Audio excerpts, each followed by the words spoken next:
Hello, my dear students and viewers. Welcome to my channel Scorpio class. Today in this video, we are going to learn Class 9 Second Language English Lab Chapter 3 Questions. It is written by Count Leo Tolstoy. So this chapter is going to be very interesting and this video is going to be very helpful for you all. So it's my suggestion for you all to stay tuned till end and watch the complete video and hit the like button if you like it. So let's get started. But before that, my dear viewers, if you're watching my video for the first time, do subscribe my channel and hit the bell icon so that you get the notification of all such upcoming videos. Do share the channel and the video with your friends. Let's move ahead, but you also subscribe Scorpio Class Hindi channel because you are going to find all the Hindi lessons explanation, complete notes, and the grammar videos, grammar syllabus, and the notes of grammar of class 7, 8, 9, and 10 in this channel. So do subscribe this channel. The link will be shared in the description box and also in the I button above. So share it, subscribe it, and take the fullest benefits. Now let's get started with today's chapter. So let us learn about the author first. The author is Count Leo Tolstoy. He lived from 1828 to 1910. He was a Russian novelist and a moral philosopher. He is one of the world's greatest writers. And then his work, that is War and Peace, was the greatest novel that ever he has written. Then his ability to weave stories, to make stories, and his wonderful characters, his narrative capabilities of the stories are appreciated in every part of the world, even today. Okay, so this is some brief about Count Leo Tolstoy, who is the author of this chapter. Now let's get started with the lesson. So this is the story of a king who had a thought in his mind. He had a thought that if he knew three answers for these three questions, then he would never fail in life. So what were these three questions? The question was number one, what is the right time to begin something? Number two, who should a king listen to? And number three, what is the most important thing for a king to do? So these were the three questions, and the king wanted to know the answer for this so that he could follow this and he would never fail in his king rule. So the king sent many messengers. He sent his messengers throughout his kingdom and asked them to announce that anybody who answers the three questions properly and if he is satisfied with it, he will be promising a large sum of money. He will be giving them a large sum of money as a gift. So it was announced by the messengers in the village in his kingdom, and many wise men came to the king to answer these questions. But they all answered differently. Okay, so each of the wise men who answered the questions all had the different answers. No answers matched over there. Then, in reply to the first question, some said that king must prepare a timetable and then follow it strictly. Okay, so some of them said that we should prepare a timetable and then we have to follow it. Others said that it is impossible to decide in advance what is the right time for doing something. So we cannot do that. Okay, so the king should do whatever seemed necessary at that time. So that meant that whatever situation arises accordingly, you have to take the decision, and at that time, you have to start the work. So yet others said that the king needed a council of wise men. So some people said that no, king needs council of ministers to guide him so that he can act. But others said that this was also not so reliable answer because if there is something urgent to be decided and to start the work, then it will just take time. It will be a wastage of time to wait for the council of members to come and meet and decide. So it will take a longer time. If it's something urgent, then this will not be working there. So in order to decide the right time for doing something, it is necessary to look into the future. Okay, so they are saying, no, we cannot keep a council of members, but you need to look into the future. So for that, you need to have a magician with you and you have to follow him. So some said magician is very important. Some said counsellors are important. Some said priests are important. And few others said the doctors are very important. We have to choose them. So yet others said that no, soldiers are most important. And this were the questions answers given to the second question. Okay, so there were different answers from different people. Then to the third question, some said you should attack, that is the important thing you have to do. Others said no, you have to fight. Others, few people said that it is religious worship which you have to focus and you have to do that work. So again the answers for the third question also differed, even for the second and the first differed. As the answers to his questions were so different, the king was not satisfied at all. He decided to take advice by himself by taking the help of hermit. The hermit is a, a sage who lives in the forest or who lives far from the city area, and he is just you very much busy in his religious things. So he is a hermit. He is a sage, you can say, a wise man.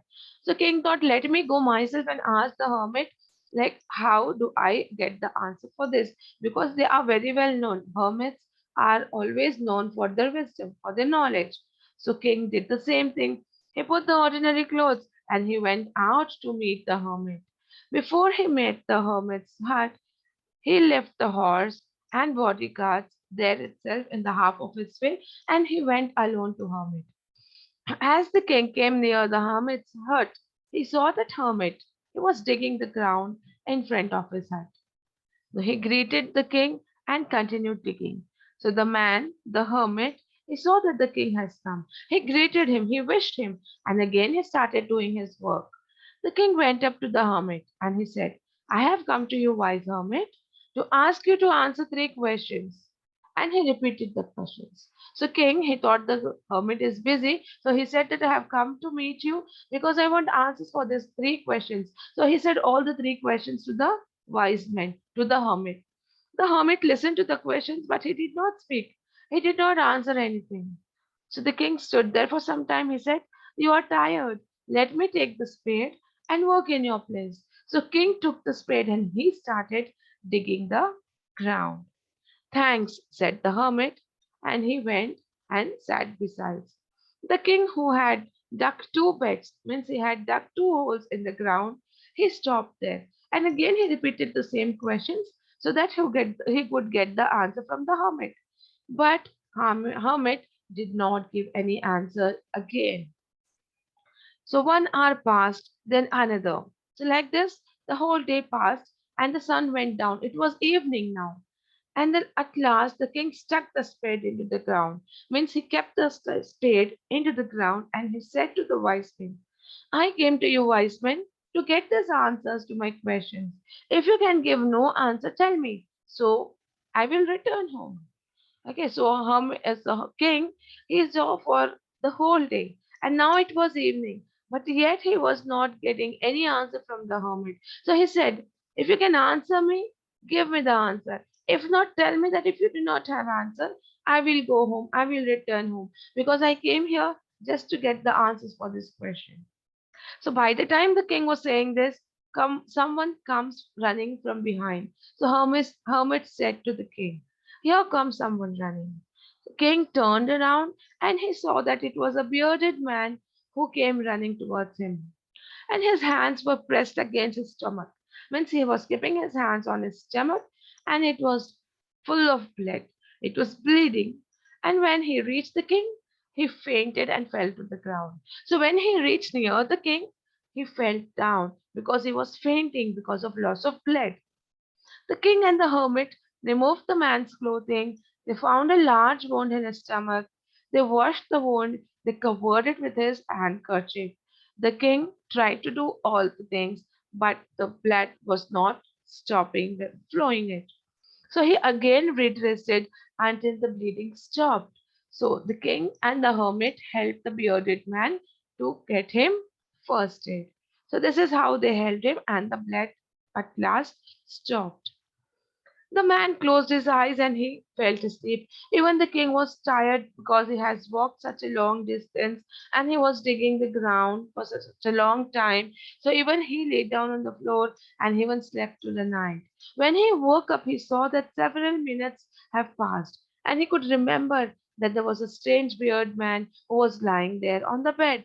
And he remembered that he was wounded, and he has given the first aid to him. Then the man also gets up. The bearded man, he gets up, he walks up.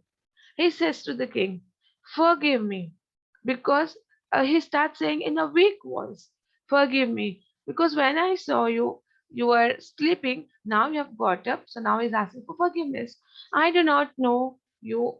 I do not know you and have nothing to forgive you for. So the king said, "I do not know you and I have not done anything. No, you have done anything to me. Why are you get asking for forgiveness? There's nothing for asking for forgiveness. So you do not know me, but I know you." So that man said, "King, you do not know me, but I know you very well, and I am the enemy of yours. I had swore, I have taken the promise that I will be taking revenge on you because you had put my brother to death, because you killed my brother and you took all the property from him. So from that day onwards, I made my mind that I will kill you whenever you leave your home. And but now, when I was waiting for you, I was hiding in the forest. The day passed, but you did not return back. So I could not kill you. And I came back from the hiding place. And when I came back, your bodyguards saw me and they recognized me that I am your enemy and they wounded me. So that is how I ran and came to you. And if you would have not helped me, if you would have not given me first aid, I would have died. So just because you helped me and I'm alive here. I was wishing to kill you, but in return you have saved my life. So now I'm ready to serve you as your most faithful servant. So that is why he was asking for forgiveness, because he was trying to kill the king, but now he is asking for forgiveness, and he is saying that he would be a faithful servant of the king. The king was very happy and he made peace with his enemy so easily when he became friend. And because he won him as a friend, he made him as a friend, he promised that I will give you back all your property which I had taken of your brothers, and also I forgive you. Now he left the wounded man there only, and he went inside to the hermit, and he asked, "For the last time I beg you, my hermit, please answer my question." "You have already been answered," Hermit said. So the king was shocked. "How I have been answered? You did not say me anything. So what do you mean? How have you answered my questions?" So the hermit said, "Do you not see? If you had not pitied my weakness yesterday and had not dug these beds for me, you would have gone away, and the man would have attacked you and would have killed you." So that was the answer. Okay. The last day, the previous day when you came, you pitied on me and you started working for me. You started digging the ground for me. And that is why you stayed here. If you would have not pitied and done this, you would have gone back, and the man there would have attacked you and killed you. And the most important time was when you were digging the beds. Okay, when we were digging the hole on the ground. And the most important man at that time was me, because you were doing good to me. And the most important business was you are helping me. You are doing good to me. So this was the right time, right person, and right thing which you were doing yesterday, which has saved your life. Then later, next day, when the man ran and came to us, the most important time was when we were caring for him. Because if you would have not dressed his wounds, he would have died and he would have not asked for forgiveness, and you would have not become friend of him. So the most important man was the beard man, and what you did him was the important business at that time. So remember, every time, whatever you do, the time is very important. The present time is very important. The now time is very important. So it is very important because it is the only time that you have the power to act on anything. So what is important? The right time, the now, the present time. And the most necessary person is the person whom you are with at that particular moment. Okay, at that time, whom you are with, that person, that is a particular moment, and you have to be very helpful and kindful that to that person. And the most important business is to do the good to that person. Important time is now, the present time. Most important and necessary person is the present person who is with you, and the most important business is to do good to the person who is along with you at that time. So, because this is the only purpose that we have sent to this world, and we have sent to this world to do good to others. So, these are the answers for your three questions. The king was very much satisfied and he got the answers and he went back to his palace. So, here the lesson and the story gets over. I hope the story is understood. If you like the video, do hit the like button and share it with your friends. Do subscribe to the channel Scorpio Class Hindi and Scorpio Class and stay tuned for more such videos. Thank you.